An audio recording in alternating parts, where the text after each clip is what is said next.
The potential of the Associated Colleges of the South is that there's been a long history of environmental collaboration among the 16 institutions. Hi, I'm John Swallow, the Provost at the University of the South. The university has long been interested in sustainability and the environment, and more recently we've been able to give that more attention. We have instituted for next year an Environment and Sustainability major. We've also been thinking hard about carbon offsets and whether we would want to commit to sell them in the carbon offset market.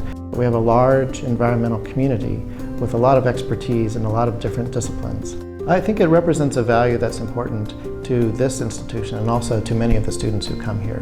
That's been one of the joys of this movement, is to see how much natural interest there is among faculty and students in addressing the questions and in trying to reach solutions at each institution. College campuses are where change happens, and if you look historically, that's where some of the biggest movements have ever started. Hi, my name is Deborah McGrath, a professor of biology and environmental studies. I just came back from a 2-week trip to the Central Plateau of Haiti, where we have a project that helps farmers reintroduce shade-grown coffee agroecosystems as a means of reforesting, sequestering carbon, housing greater biodiversity, and improving overall ecosystem health and household livelihoods. We're really lucky here in Sewanee to have 13,000 acres of domain, as we lovingly call it, much of which is forested. And so it seems particularly appropriate that we use resources to offset the amount of carbon we can't reduce by planting trees in Haiti and by establishing a one-on-one relationship with the farmers who are benefiting from these resources. This raises our awareness as a campus of how we are interconnected with everybody else on the planet. Students were an integral part of this project. Without students, it could not have happened. Here at Sewanee, we love trees. The domain is used widely by faculty in all sorts of departments for their own research and for student research. One of the great things about being here and having such a large and accessible forest is the accessibility of it, the fact that it's just right here. In a 3-hour class lab, we can go off into the woods and do a project. We all spend time learning from textbooks and PowerPoint slides. The more you get hands-on, the more it sinks in, the more these concepts are better understood and memorable.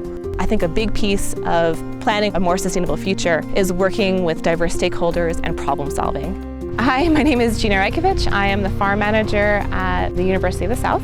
Our vegetables are all raised organically, and we really do our best to teach soil and water conservation. I see the farm in the future as being a place for not only academic learning, but personal growth.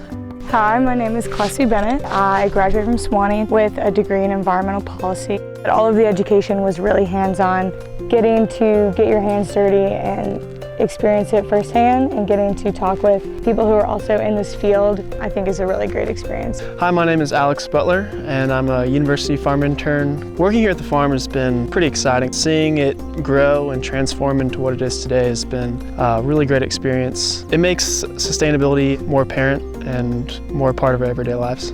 We can look at these plants, we can follow them through the whole process, season after season. We are looking at the past in order to look forward in the future. A big part of archaeology is understanding people in their environment. Essentially, it is sustainability in the past. Looking at decisions that people made in the past about their environment, about their resources, how they acquired resources, managed their landscapes. We need to be able to look at the environment from lots of different standpoints, truly understand the environment as an ecosystem and how it changed over time, to understand how people make choices. Hi, my name's Ken Smith. I teach in our forestry and geology department here at Sewanee, and I have another title here at the university, and it's called University Forester. We have complete control of the 13,000 acres that surrounds us, and it's a great tool to teach students about soil science and archaeology and forestry and tree biology, because all those things come together on these sites in a unique way.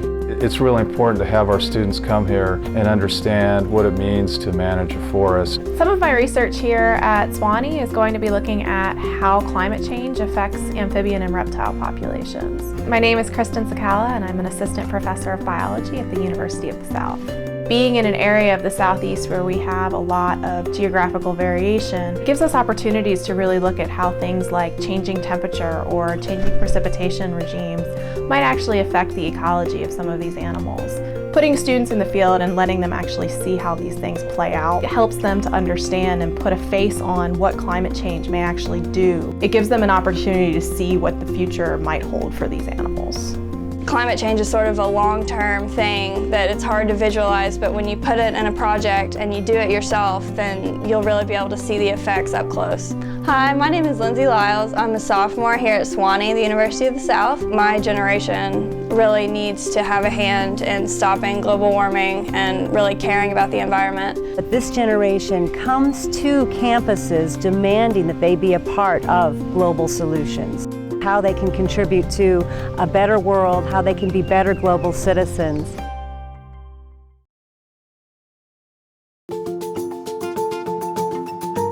Electricity prices will continue to rise, and we certainly believe the sun will stay free. My name is Matt Ruscio. I'm Program Coordinator at Secure Futures. Secure Futures acted as the third-party developer for the construction at Washington Lee University project. We financed, owned, operated, maintained, installed the solar system here on the campus. W&L acted as somebody who is conscious of environmental efforts and somebody who's also looking to recruit the next generation of students who have the knowledge and the desire to affect climate change and answer the climate change cause. And they're also looking to save money on their electricity bill and acted as a great foundational customer for the first commercial scale project in Virginia. Our company is committed to the triple bottom line, people, planet, and profits. It's reflected in every aspect of our work here. Today we're standing underneath the 118 kilowatt solar canopy that stands above the parking deck at W&L University. It is still today the largest university solar photovoltaic system financed under commercial arrangement. When we buy electricity, we are purchasing power that's produced in some other state, either coal or some other country like oil. So we're exporting our capital overseas. So this is a very different kind of economics. We thought of this together with the university as a signature project. We wanted this to be something that the university would look upon as a showcase for their sustainable thought leadership. A project like this is addressing the planetary concerns about using renewable energy and not relying on fossil fuels and coal. At Washington Lee University, our motto is not unmindful of the future. We are trying to educate our students and give them the tools that they need to be sustainable, to be prepared for the future. These arrays produce about 3% of the total power consumption of the university. This is a different kind of technology. This is a solar thermal. So we're making hot water, and this array that you see is producing capability on a full sunny day of 360,000 BTUs an hour. We're the largest solar thermal producer in the state of Virginia. We are committed to the future, and we're displaying it every day in our efforts to be more sustainable. We're really pleased that this represents an investment back into the community. That whole idea about renewable energy is also about renewing our communities by investing locally. College campuses represent the thought leaders in the communities. They have the knowledge with the faculty and staff. They have a responsibility to educate our generation and the next generation for future issues, future problems, and there's none bigger than climate change and sustainability initiatives. They've really taken the lead in Virginia, and they're taking the charge on that effort.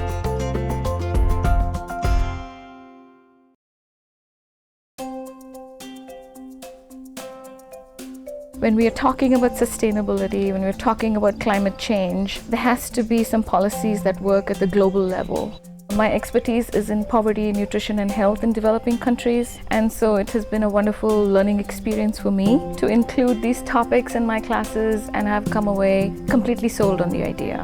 I co-direct the India Study Away program. A significant population of India lives below the poverty line. It's almost 400 million people. If sustainable policies do not exist, poverty actually goes up. To study all this in the classroom and then travel to India and then to see it is so important for the students. We are making molecules that have the possibility of changing the technology that we are currently using. I'm Professor Paul Wagner in the chemistry department at Furman University. I teach an advanced inorganic class. The purpose is really to get the students to a point where they really understand how photochemistry can help solve some of the technological issues that we're facing today. It's the science that can help solve the problem. 3 years ago, we added a new major in sustainability science. Furman was one of the early signatories of the President's climate commitment, and we look at our greenhouse gas inventory on an annual basis. So we've infused that into our curriculum, challenge our students to come up with new innovative ideas. This is one of our unique features here at Furman University. This is called our living machine.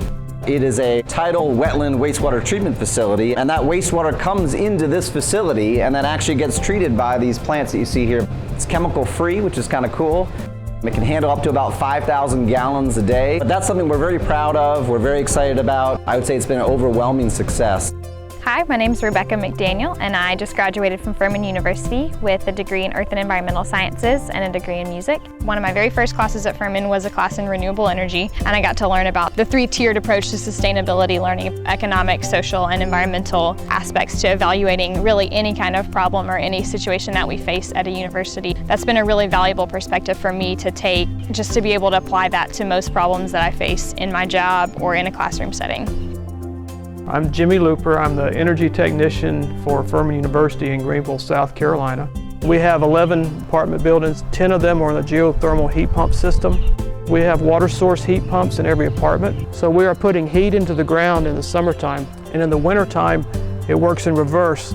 We're taking heat out of the ground to assist the heat pumps to putting heat into the apartments. Community Conservation Corps is an organization on Furman's campus. Our goal is to weatherize homes to make them more efficient for homeowners and help them save money on their utility bill and also reduce greenhouse gases in the community.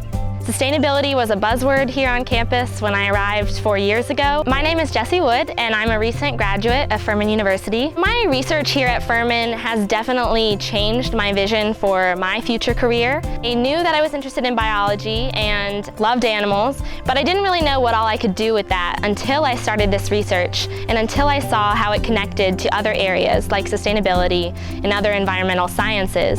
I think it could be a really meaningful way to impact the community that you belong to for at least 4 years, if not beyond.